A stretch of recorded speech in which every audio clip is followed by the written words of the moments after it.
Hai kabar ghosting, cie, apa kabar nih? Gimana keadaannya, kondisinya baik ya seluruh kawan-kawan ghosting dimanapun anda berada sih. Teman-teman tahu nggak apa yang sekarang lagi ramai ini? Ayo. Jadi ceritanya kemarin itu beberapa hari yang lalu, 2 hari yang lalu kalau nggak salah ya, 3 hari yang lalu, 2 hari yang lalu lah. Jadi Kemenkumham itu mengeluarkan data perihal partai-partai politik yang sekarang ada di Indonesia dan badan hukum. Dikeluarkanlah itu, kemudian juga ada Sufi Dasko Ahmad itu wakil DPR RI itu kan berkomentar kan bahwa sekarang ada partai mahasiswa, partai buruh, ada juga partai mahasiswa Indonesia. Lah, ini. Pasca ini akhirnya mencuatlah satu nama itu yang dibahas oleh banyak mahasiswa atau oleh banyak kalangan antara kita itu, yaitu Partai Mahasiswa Indonesia. Wes, meledak boom. Jadi Partai Mahasiswa Indonesia sekarang sedang dibicarakan oleh banyak orang, berbagai media juga sedang memberitakan, akun-akun Instagram bangsa-bangsa, akun-akun Instagram juga memberitakan, banyak lah ya memberitakan masalah itu. Detik, Tempo, macam-macam lah. Lah, ada banyak komentar kan, mulai dari BEMC, mulai dari BEM Unpad, kemudian juga ada politisi, kemudian juga ada juga dari BEM Nusantara. Jadi BEM yang versi apa namanya, versi Dimas yang berkomentar, karena kebetulan begini. Kebetulan ini ya, jadi ceritanya BEM itu ada dua kubu katanya, ada kubunya Dimas, ada kubunya Eko. Gak tahu yang mana yang kalah ini, yang gak mau kalah dan kamu mengalah ini, gak tahu yang mana. Dua kubu akhirnya jadilah dua kubu, dualisme lah mereka ini. Nah, kebetulan yang sekarang pimpin Partai Mahasiswa Indonesia itu Eko ini. Yang Eko ini yang kebetulan sekarang pimpin sebagai pimpinan partai, ketua partai ya, Partai Mahasiswa Indonesia. Dikomentari lah oleh Dimas ini, tapi sekjennya yang komentar, bukan Dimasnya. Komentari bahwa kita mengutuk keras, mengecam gitulah ya, agar kemudian Partai Mahasiswa Indonesia ini segera membubarkan diri karena ini tidak merepresentasikan mahasiswa keseluruhan, gitulah komentarnya. Ada juga komentar ini hanya akan menjadi alat oligarki untuk membungkam suara kritis mahasiswa gitu kan. Ada yang juga bilang begitu. Pertama, kita harus jujur ini, harus jujur. Apakah partai mahasiswa itu tidak mewakili semua representasi mahasiswa secara keseluruhan? Mungkin iya, mungkin. Tapi apakah kemudian badan eksekutif mahasiswa yang ada hari ini berbagai macam lah, ya, iya, itu juga iya. Apakah kemudian kita menjadi kubu-kubu karena kita punya masing-masing badan eksekutif mahasiswa, aliansi badan eksekutif mahasiswa? Iya. Macam-macam kan, ada BEM Nusantara malah ada dua, ada kubunya Eko, ada kubunya Dimas. Ada juga masih BEMSI yang kemarin bilang bahwa di Orde Baru itu ada kebebasan dan mendapat kesejahteraan itu. Kemudian juga ada BMTNU dan BEM-BEM lain itu. Ada banyak aliansi secara nasional gitu kan, yang kemudian nanti punya cabang-cabang di macam regional, banyak.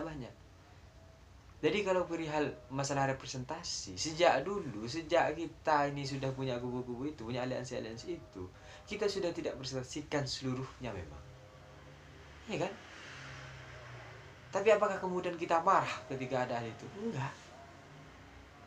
Ya karena memang begitu demokrasi, maksudnya ya kita punya hak-hak masing-masing gitu kan, kita punya hak yang sama juga gitu kan, bebas lah kita buat partai, bebas, nggak ada masalah sebenarnya secara konstitusional, secara hukum tuh nggak ada masalah. Kemudian kalau dikatakan bahwa ini akan membungkam suara kritis mahasiswa, kadang saya bingung. Dalam pola pikir mereka mungkin begini, ketika kita sudah lepas jas, ketika kita sudah tidak menjadi mahasiswa lagi, maka semua yang kita ajari di mahasiswa itu sejak maba itu, mulai dari Sumpah Pemuda, idealisme, itu tuh kayak gak berguna lagi gitu. Enggak bos, karakter dan jiwa itu harus tetap ada dalam diri kita. Sehingga kemudian karakter-karakter itu yang akan menghiasi indahnya demokrasi di Indonesia. Gitu loh. Jadi jangan pernah berpikir bahwa kita akan bungkam, suara kita akan bungkam. Enggak. Cuma jalurnya aja beda. Kalau kemarin-kemarin lewat jalan, kalau kemarin-kemarin demonstrasi, ya kita bisa saja duduk di parlemen kemudian mengisi semua kebijakan gitu kan, bisa. Wah, tidak bisa, nanti kita gak bisa jadi agent of control loh. Legislatif itu of control, yang mengawasi. Gimana ini ceritanya? Astagfirullah, bulan Ramadan ya. Kemudian juga ada yang bilang khawatirnya ini adalah alat oligarki sih. Jadi ceritanya pertemuan siswa ini dikhawatirkan hanyalah sebagai alat oligarki untuk kemudian menggembosi mahasiswa. Enggak. Karena begini sebenarnya. Apakah Jokowi itu bukan mahasiswa? Mahasiswa. Puan bukan mahasiswa? Mahasiswa. Adian, itu Pulu, kemudian Pak Budi itu, kemudian juga ada siapa lagi? Semuanya lah. Fadlizon, Fahri, DLN itu dan kawan-kawan. Memang mereka bukan mahasiswa, mahasiswa. Hari keluar dari PKS buat Partai Gelora jadi wakil. Mahasiswa. Apa? Gak ada masalah dalam bentukan partai itu. Kalau kemudian perihal namanya itu yang harus diubah karena itu tidak mewakili seluruh mahasiswa, mungkin coba telusuri lebih dalam ini kayaknya. Ini kayaknya perlu telusuri lebih dalam. Kenapa Partai Mahasiswa Indonesia namanya? Itu kan perlu ditelusuri lebih dalam gitu kan.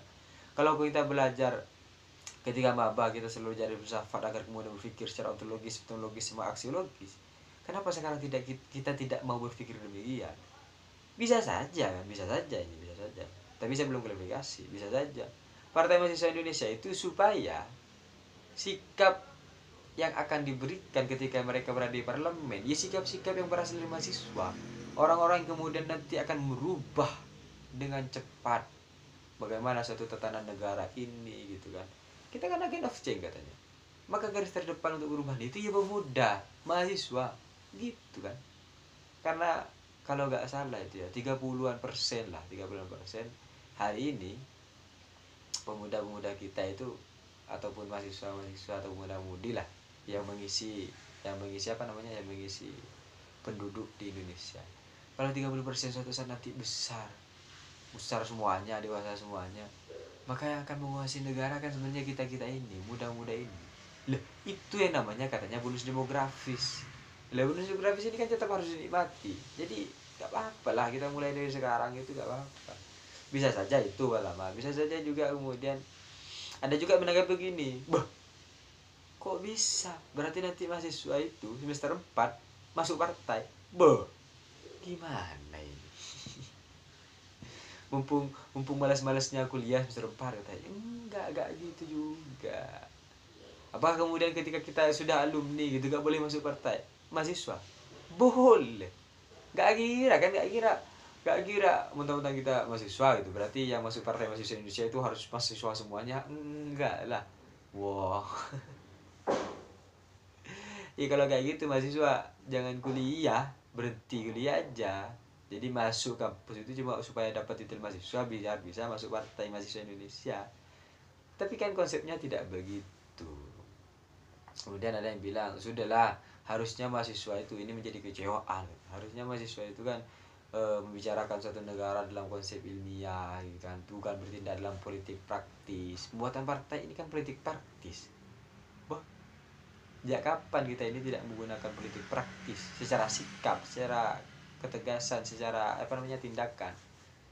Sejak kapan? Mau bagaimanapun kita bilang saya tidak menggunakan politik praktis, tapi ada cirinya, ya tetap politik praktis. Mau bagaimanapun suara kukruyu, gak ada orang bilang wah itu kambing, gak ada. Mau dia bilang dengan lantang saya kambing tapi bunyinya kukruyu, tetap dibilang ayam. Jadi bahkan saya sangat sepakat, bukan sangat sepakat ya, setuju setuju atas Partai Mahasiswa Indonesia ini. Dalam artian, dalam catatan bahwa Partai Mahasiswa Indonesia ini adalah suatu perubahan baru yang kemudian nantinya akan juga mengisi parlemen. Bagus itu. Maka suatu saat kitalah yang kemudian akan menjadi subjek dalam merumuskan kebijakan, subjek dalam membuat keputusan. Wih, asik ya. Tetap bersifat idealis gitu kan, menurut untuk kepentingan rakyat gitu kan, enak itu. Jadi ini, misal nih saya punya gelas, maka yang punya hak untuk membuat terjadi pada gelas ini kan terasa saya sebenarnya. Mau bagaimanapun gelas ini mau dihancurkan, mau diisi air, mau dibuang, terasa saya. Nah, kebijakan ataupun keputusan negara suatu saat itu, kalau kemudian kita berkontribusi dalam suatu partai politik, maka kan sebenarnya apa kata kita. Jadi sudah saatnya lah kita menjadi subjek suatu kebijakan, itu sudah saatnya kayaknya. Dan cerita-cerita perihal Partai Mahasiswa itu sebenarnya sudah sejak lama sebenarnya. Cuma memang sekarang ini baru terjadi dan juga sudah berbadan hukum. Selamat Partai Mahasiswa telah berbadan hukum. Selamat pada Ketua Partai Eko Pratama. Selamat Mas Eko. Semoga Partai Mahasiswa bisa menginspirasi teman-teman yang lain bahwa jalan untuk mensejahterakan rakyat, bahwa jalan untuk memperjuangkan suatu hal tidak hanya di satu jalan, tapi banyak jalan. Semoga kita punya pemikiran yang open-minded ya, sehingga kemajuan ataupun keterbukaan dan kesempatan untuk bersaing ini dapat kita manfaatkan dengan sangat-sangat baik. Maju terus. Dan yang terakhir, kalau ada orang yang bilang bahwa ada korelasi antara BEM Nusantara yang kemarin tidak melaksanakan aksi demonstrasi ketika 11 April dengan pengesahan ataupun berbadan hukumnya suatu Partai Mahasiswa Indonesia, kadang saya juga bingung ini. Korelasinya di mana, dana anggarannya di mana? Padahal kan peresmian ataupun berbadan hukumnya suatu partai mahasiswa itu sudah bulan Januari. Pertemunya pimpinan BEM Nusantara itu dengan Pak Wiranto di Istana Negara itu yang bahas masalah minyak dan kawan-kawan itu pada bulan ini, bulan April. Jauh. Gak tahu gimana cara kesepakatan kalau jauh kayak gitu saya itu. Ya bagi saya dia sebagai BEM Nusantara, dan dia juga sebagai ketua partai politik, gak ada korelasinya sebenarnya sama partai politik, sama Jatim. Kecuali dia mendirikan partai itu atas nama BEMNUS, maka itu salah. Tapi sampai sekarang kan enggak, cuma kebetulan aja dia pimpinan BEMNUS, udah, korpus BEMNUS, udah gitu aja. Jadi bagi saya, ayo kita terbuka, kemudian menerima semua opini-opini yang ada, lihat itu perlahan, evaluasi. Perkubuan itu sudah sejak lama sebenarnya. Dan pertanyaan saya, apakah kemudian ketika kita melakukan sesuatu yang kemudian kita berteriak atas nama rakyat dan sebagainya itu, apakah kita bergerak atas nama mahasiswa? Itu saya tanya serius ini. Apakah kita bergerak atas nama mahasiswa? Kadang kita bergerak itu hanya atas nama organisasi dan eksistensi organisasi masing-masing.